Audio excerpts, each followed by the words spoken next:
How to sign up for Amazon affiliate program step by step for beginners.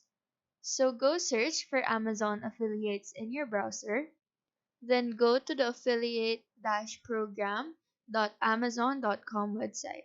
In here, click on sign in.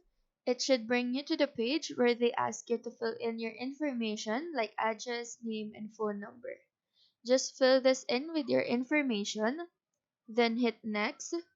Here it will ask you the link for the apps that you want to display your banners, widgets, and other things from Amazon Associates. Just put in links like your social media accounts, YouTube, and others, and hit add.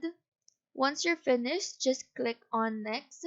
It will prompt a question about the contents of the link, wherein you need to answer no in order to continue. On the next page, it will ask you your preferred associate's store ID and the content you create. After this, just complete the CAPTCHA and agreement, hit finish, and here you can add your tax information now or later.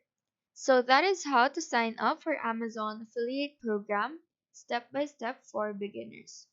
Do let us know if this video helped you out, and if you have any questions, feel free to drop them down below. Thank you for watching and have a nice day.